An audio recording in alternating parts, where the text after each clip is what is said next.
Sixth. So hello everyone, welcome to upcoming IAS. So today we will be starting class 6th polity ncert chapter 4th. So heading of the today's chapter is key elements of a democratic government. In this chapter you will read about some of the key elements that influence the wait a second, yes. That influence In this chapter, you will read about some of the key elements that influence the working of a democratic government. These include people's participation, the resolution of conflict, and equality and justice. So you can see this is the world map.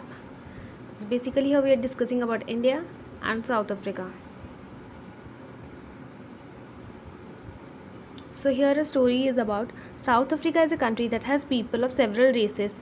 Uh, there are black people who belong to South Africa, whites who came there to settle, and Indians who came as laborers and traders. Maya Naidu, an 11-year-old South African girl living in the town of Johannesburg, was helping her mother clear up her old boxes. She found a scrapbook full of pictures and newspaper articles. There were many pictures of a young schoolboy of around 15 years of age. When she asked her mother who the boy was, she was told that he was called Hector Peterson.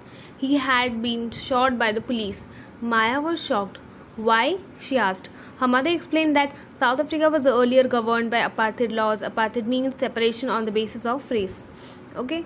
South African people were divided into white, black, Indian, and colored races. According to the law, these races were not allowed to mingle with each other, to live near each other, or even to use common facilities. Maya could not believe her ears. Maya's mother sounded angry when she spoke about life under apartheid. She told Maya that in those days, here you can see Maya and her mother. Okay. So hospitals were separate and so were ambulances. An ambulance meant for white people could always be well equipped, while one meant for black people was not. There were separate trains and buses. Even the bus stops were different for black and white people. Non-whites were not allowed to vote. The best land in the country was reserved for the white people, and non-whites had to live on the worst available land. Thus, blacks and colored people were not considered to be equal to whites.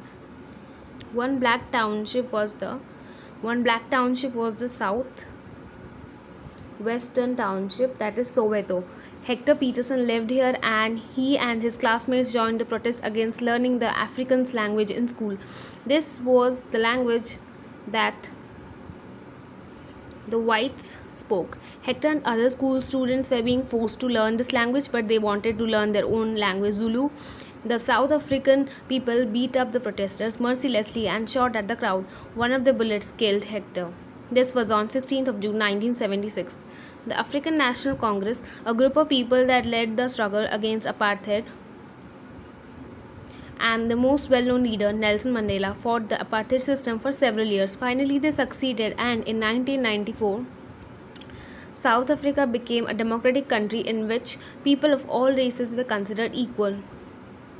We can skip this portion. Okay, let us now try to understand what a democratic government means to all of us. Okay, so now we'll discuss about participation. Why do we have regular elections? You have already read in previous chapter that people make decisions in a democracy. Through voting in elections, people elect leaders to represent them. These representatives take decisions on behalf of the people. In doing so, it is assumed that they will keep in mind the voices and interests of the people. So what is there in the discuss portion? Look at some newspapers and discuss some elections that you may have read about. Why do you think elections are required after a fixed period? Yes, you can answer this question in the comment sections below. For the present time being, I'll skip this. Okay, then all governments are elected for fixed periods. In India, this period is 5 years. Once elected, governments can stay in power only for that period. If they want to continue to be in power, then they have to be re-elected by the people. This is a movement when people can sense their power in a democracy. In this way, the power of the government gets limited by regular elections. So what is there in this yellow box? What approved or disapproval is being expressed over here? Letter to the editor. This one is take action. You can pause the video and read these articles also given here, and this cartoon as well, what the cartoonist is trying to depict over here. You can brainstorm your mind and do that. So other ways of participating: elections are usually held once in 5 years. Besides voting, there are other ways of participating in the process of government. People participate by taking an interest in the working of the government and by criticizing it when required. In August 2005, when a particular government increased the money people had to pay for electricity, people expressed their disapproval very sharply. They took out rallies and also organized a signature campaign. Actually, the government tried to explain and defend its decision but finally listened to the people's opinion and withdrew the increase. The government had to change its decision because it is responsible to the people, right?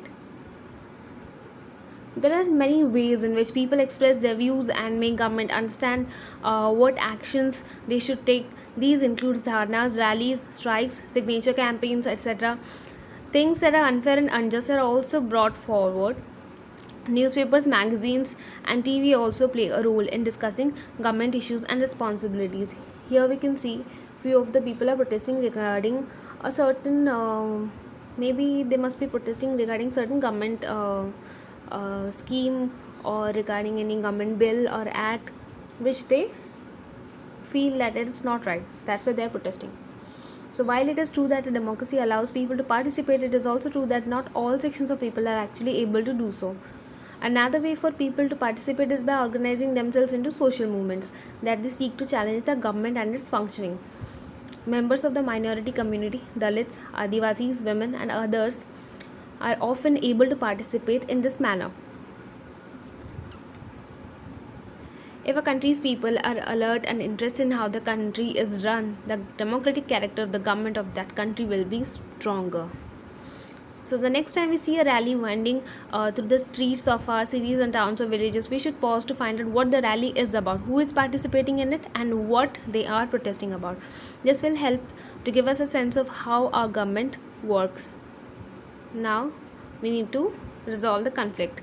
In Maya's story, you read about how conflicts can often lead to violence and death because one group decides that it is all right to use force to prevent the other group from protesting. But this isn't right. Read the story again. Do you think the police shooting of Hector could have been avoided? How? Yes, obviously it could have been avoided. So conflicts occur when people of different cultures, religions, regions, or economic background do not get along with each other, or when some among them feel they are being discriminated against. People may use violent means to settle their differences. This leads to fear and tension among others living in an area. The government is responsible for helping to resolve conflicts. Let's read about some of the conflicts in our society and the role of the government in resolving them. The Indian Constitution lays down the basic rules or laws that have to be followed by everyone. These laws are for both the government and the people. Conflicts and differences have to be resolved according to these laws. We will read more about this in later classes. Religious processions. Religious processions and celebrations can sometimes lead to conflicts. For example, the route a procession takes may lead to a conflict. The government, particularly the police, play an important role in getting representatives of concerned communities to meet and try and arrive at a solution. At times, there is fear that violence may erupt, with people throwing stones or trying to disrupt the procession. The police is responsible for ensuring that violence does not take place. Reversed, who can become a source of conflict? Between what? Between states. A river may begin in one state, flow through. This is picture of Kaveri river. Quite flows the Kaveri despite being at the center of heated conflict between two states for the last 30 years. A river may begin in one state and flow through another and end in third. It works like this. The sharing of a river water between different states that the river goes through is becoming an issue of conflict. For example, you may have heard about the Kaveri water dispute between Karnataka and Tamil Nadu. The water stored in Krishna Raja Sagar Dam in Karnataka is used for irrigating a number of districts and for meeting the needs of the city of Bangalore. The water stored in Mettur Dam in Tamil Nadu is used for crops grown in the delta region of that state. A conflict arises because both dams are on the same river. The downstream dam is Tamil Nadu and can only be filled up if water is released from the upstream one located in Karnataka. Therefore, both states can't get as much water as they need for people in their states. This leads to conflict. The central government has to step in and see that a fair distribution is worked out for both states. Now we'll discuss about equality and justice. One of the key ideas of a democratic government is its commitment to equality and justice. Equality and justice are inseparable. If you want to read it, you can pause the video and read this.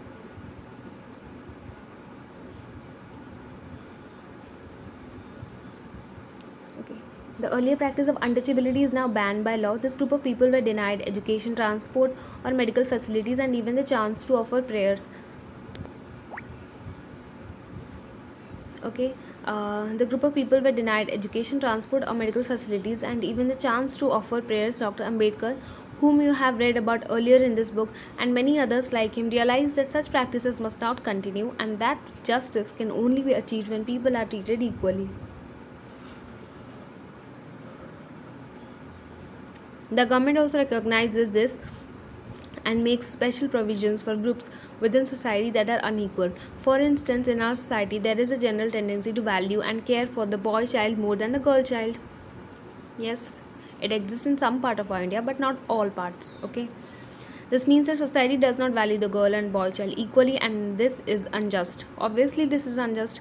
In this context, the government steps in to promote justice by providing special provisions that can enable girls to overcome the injustice and they are subjected to. Okay. Oh, the injustice that they are subjected to. Thus, it is possible that fees for girls might be waived or lowered in government schools or colleges. Yes, by using these methods, we can do so. If you want to read this portion, you can pause the video and read this. So what do we got to know from this chapter is this chapter 4 discusses key elements influencing a democratic government, including people's participation, conflict resolution, and equality and justice. It highlights the tragic story of Hector Peterson, a schoolboy killed by police under apartheid laws in South Africa, highlighting the division of races that existed in South Africa earlier.